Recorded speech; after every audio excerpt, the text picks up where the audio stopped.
Hello and welcome to Good Morning Thailand. Today we'll be talking about some of the news topics from across the country. I'm Jay. And I'm Alex. This ad is brought to you by Carzuno, the easiest way to lease a brand new car in Thailand. And we're going to start with our first story today, which is regarding the Thai Prime Minister, who is under investigation. Now, the Thailand's Constitutional Court has accepted a petition to investigate Prime Minister Srettha Thavisin over his appointment of Pichit Chuenban as Minister of the Prime Minister's Office. Pichit, who has a criminal record for trying to bribe a judge, resigned to protect the Prime Minister. The court's decision could potentially lead to Srettha's ousting. The case highlights ongoing political tensions involving former Prime Minister Thaksin Shinawatra's influence. Critics argue that outgoing senators who initiated the petition lacked the mandate to oust the PM. Srettha has 15 days to justify Pichit's nomination to the court. Pretty big news. Try to bribe a judge, though. Yeah, well, I mean, that's the thing. So the case is, like, he was nominating this guy who has a record of corruption. Yeah. Then the resignation came as a result of it. But now it's like, well, that's the question, right? It is ultimately, you know, it's Srettha in charge right now, but it's Shinawatra's brain baby, the whole party that's in power right now. So the questions of influence. Allegedly. Backroom dealings. Like, well, that's what this is all about. True. So the court accepting to hear the case is very big news because it does have that potential to lead to a change of leadership. What do you think? We'll see. What do you think will happen? Will the Prime Minister be ousted? Hopefully, not another coup. Not another coup. Yeah, you know, a good old-fashioned political coup where we don't say the switch. C word. Yeah, indeed. But we don't say the C word. Well, in parliamentary systems, you can remove the Prime Minister without removing the party in power. So that is an option. But we'll see. We'll see. Anyways, on to our next story. So this involves some pretty high-profile Thai actresses who have accused their manager of sexual assault. Several actresses have accused a male celebrity manager of sexual assault, with 3 filing complaints at the Kanayao police station. Now, actresses Uracha Proud and Tanapom Main and Celine Kaimuk reported unwanted touching, hugging, and kissing. The manager allegedly threatened their careers to keep them silent.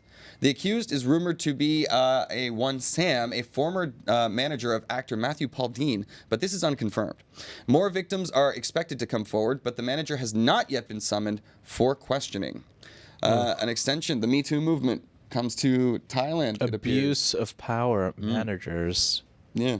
It happens all the time in Hollywood. It has happened all the time, but there's much more eagle-eyed monitoring of those situations, and girls are feeling much more confident. Yeah, it would be naive to think that something like this doesn't happen in Thailand. We don't really have many stories like this, but yeah, I mean, you know, young stars trying to make a name for themselves, and someone in power takes advantage. Yeah. What are you willing to do to become famous, right? Like, that's obviously, you shouldn't have to do that. Yeah. That's for sure. So hopefully this guy can be named and shamed, and girls can feel safe working in the industry. Once again, these are alleged allegations, so we'll keep you up to date if anything comes to fruition. All right, for now, we're going to move on to our next story, which is regarding migrant workers in Korat. Now, a Thai woman, Somporn, and her Australian husband filed a complaint after discovering that migrant workers had taken over their house in Nakhon Ratchasima in Thailand. Somporn returned from Australia in February to find the workers living in and altering her home. Despite a previous police complaint, no action was taken. After seeking help from a social media influencer, authorities raided the property, finding it deserted but with signs of recent occupation. The investigation is ongoing with the discovery of a mushroom farm that Somporn denies owning. Okay. What kind of mushroom? Yeah, right. Like, I don't know. Probably the magical kind, I would imagine. But yeah, that's a terrifying thing. You have your house, you like leave, and then you come back, and like you got squatters all of a sudden. Exactly. And what it took was getting the help of an influencer, right, to call attention to the issue. It seems like the go-to thing to do. Seems like it's been happening a lot lately. People turning to influencers that sort of like they hear the story, they're like, "Well, that's messed up," and then they bring it to their platform, and all of a sudden something gets done about it. Exactly. So when you bring attention, the right attention rather, to the story, the police or whoever the officials are will speed up their process. Yeah, I don't know. I feel like there are quite many things in Thailand where someone just needs a little push or a little nudge to speed things up. Otherwise, things can be slow. Yeah, I don't know. Allegedly. Yeah. Well, these guys were they got out of Dodge and the house is ready. Yeah. And now they have a lovely mushroom farm. Yeah. That's magical. Unfortunately, I doubt they can keep it. Yeah, I don't think so. That'll probably have to be taken out. But anyways, at least they got their home back. Yeah. That's the important part. All right. Well, On to our next story. Yeah, we're heading up to Lopburi, and of course, you know about the monkey problems up there, right? Oh, yeah. Well, a notorious monkey thief has been caught. So residents of Lopburi can relax now that a notorious monkey, Ai Wang, known for stealing women's underwear, has been captured. The Thai monkey caused significant distress, particularly for local store owners who even offered a 500 baht reward for its capture. Efforts to deter Ai Wang failed, prompting officials to set up large monkey traps baited with food in strategic locations. Now, after the monkeys became accustomed to the traps, officials captured Ai Wang and planned to sterilize the local monkey population to prevent further trouble. Residents expressed relief and gratitude for the resolution. Yeah, a monkey, a panties thief. Okay. He was stealing women's underwear all across Lopburi. And I think at first they thought, all right, who's this? Who's the pervert who's doing it? Turned out to be a monkey. And now the menace has been caught and brought to justice. So anyways, Yeah. keep your underwear close if you're in Lopburi. at some point, someone's like, "Who's that perv stealing our underwear?" Well, It was a monkey. it was a monkey. All right. No, I like that story. I think it's funny, and Yeah. it's we have a resolution.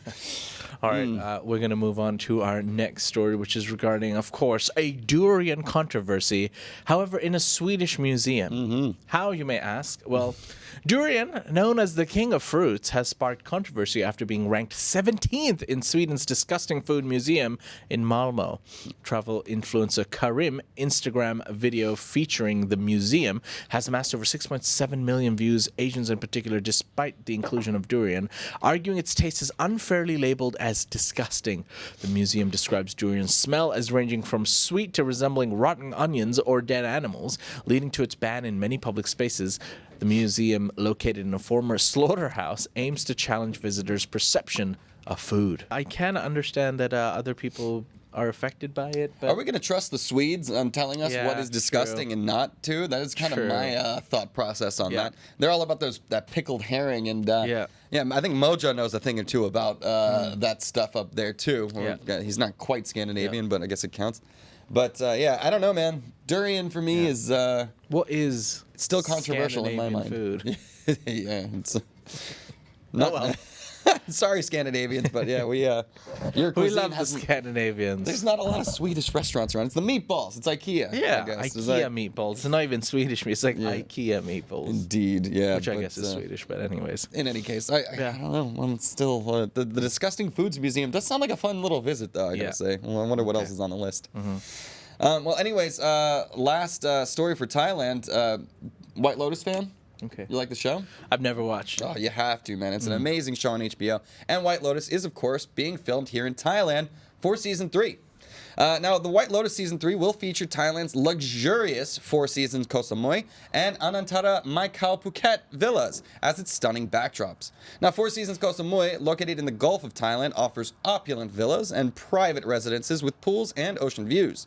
The resort features the secret garden spa, where guests can enjoy therapies like earth energy for hands and awakening Phi ritual. For those seeking physical activity, private boxing classes with a Muay Thai professional are available, while culinary enthusiasts can indulge at the Koh Thai kitchen. Meanwhile, Anantara Mai Kai Phuket Villas, situated on Mai Khao Beach in Phuket, boasts 113 villas with private pools, all nestled along lagoons and tropical islands. The Anantara Spa, it provides treatments such as chakra crystal balancing, and Treehouse Restaurants offers Japanese cuisines and omakase dining around a banyan tree. Both resorts promise a blend of serene luxury and dramatic settings for the show. It's I thought those things sound so lame, like the chakra in respectful. What was it? The chakra aligning massage, the banyan treehouse Japanese omakase. I don't know. You don't know what White Lotus is like because you haven't seen it, but it sounds right up its alley. We're gonna have the perfect backdrop for a season 3 with some scandals and nefarious gossip going on throughout the show. I love the show. I think it's really fun. And it's one of those shows that can bring together the male audience and the female audience too. Yeah. So there's a reason it's struck such a chord. And Thailand's going to be lucky to have this as the backdrop. It's going to bring a lot of tourism, I think, too. Anyways, we'll move on to our ASEAN stories now, shall we? We have some news stories, less fun coming in, but actually mostly happy endings coming through. So, want to get it started? Yeah, Mostly happy. Okay, all right. You'll see. Let's start with India and Indian nationals who have been rescued in Cambodia. Now, the Indian embassy in Cambodia announced on X that 60 Indian nationals rescued from fraudulent employers have returned home, thanking Cambodian authorities for their support. This comes after a human trafficking racket was uncovered in Visakhapatnam, Andhra Pradesh. On May 20th, around 300 Indians revolted against their handlers in Cambodia, leading to many arrests. Visakhapatnam police reported that approximately 150 youth from the area had been coerced into cybercrime and Ponzi schemes by Chinese handlers for over a year. Nearly 5,000 Indians have been trafficked to Cambodia through various agents. Large-scale riots ensued in Sihanoukville, a cybercrime hub. Vizag police arrested 3 individuals on May the 18th for luring Indian youth with false job promises and trafficking them to Cambodia. Once there, the victims were held captive, tortured, and forced into scams. Yeah, it's a terrifying thing. Like, taken. It's real. You know what I mean? People are lured for jobs. Then their passports are taken away under the guise of some administrative thing. Like, hey, we need your passport for your visa or whatever. Then all of a sudden your passport's gone. You're stuck in the country and you're unable to leave, leading to these massive revolts. That's also what's crazy about it. There's so many people that they can actually organize and create these strikes. So good news for the Indians that have escaped that terrible situation. All right. That's not the only people who are being resettled. So Myanmar refugees, of course, being affected by the conflict over there, have begun U.S. resettlement after interviews in Thailand. So, interviews have started for Myanmar refugees in Thailand eligible for a new U.S. resettlement program. Thailand hopes the first group may move by year end. Now, around 90,000 refugees live in 9 border camps fleeing conflict in Myanmar, with some living there for decades. The program, announced in May 2023 by Thailand, the U.S., and the UNHCR, has seen over 80,000 refugees deemed eligible. The first interviews were conducted in Ban Dong Yang and Tam Hin camps. The U.S. Embassy has not provided a timeline for or the number of refugees to be resettled. Charities and officials stress the importance of providing refugees with better opportunities, either through resettlement or permanent settlement in Thailand. Conditions in the camps remain dire, lacking basic amenities and opportunities, leading to increased despair and social issues. Some refugees have lived in the camps for most of their lives and are hoping for a chance at a better future through resettlement. So this is good news, and of course, a country like America has a large infrastructure and a long history of accepting refugees who are coming in from conflict areas. However, I do know that that process is very, very difficult to get through, and it often takes years. So this is like a multi-step interview process. They need to make sure that you have no criminal background, all of that stuff, and that's very difficult to prove when there's so much chaos going on in your home country. So hopefully they can get resettled by the year's end. All right. Well, we'll move on to our last story today, which is regarding young Laotians freed from Myanmar casino. Now, the remaining 14 young Laotians held by scam operators at a Chinese-run casino in Myanmar's Kayin state have been freed and are now safe in Thailand, awaiting transfer to Laos. These individuals were trafficked to work as scammers at Casino Koh Sai near Mayawadi. The release on May 15th followed intense efforts by their parents and media coverage. The refugees are currently under Thai immigration protection in Mae Sot district. Many of the youths, lured from impoverished backgrounds with promises of work, endured nearly 2 years of captivity. Despite the relief of their release, some parents remain anxious for other missing victims. Attempts to contact Lao and Thai authorities for further information have been unsuccessful. Yeah, it's happening every which way around here. So, scam. I think the key is You got to borrow from a country where you can take away their passport, and then you have that ultimate control over them. course. They don't have that freedom to move around the country. So, again, another good thing. And it seems like Thailand is the facilitator for a lot of these transfers of people. So that's really nice that Thailand is playing a serious role in trying to curb this issue that seems to be a big problem, not just in Cambodia, not just in Myanmar, but in Laos, everywhere around here. Yeah. So good on the authorities, and hopefully they can continue to shut down these scam operations. Well, anyways, that'll do it for the news. All right. Yeah. Ladies and gentlemen, those were some of the stories from across Thailand today and ASEAN. For now, we're going to dive into the live chat to say hello to some of the viewers. This ad is brought to you by Carzuno, the easiest way to lease a brand new car in Thailand.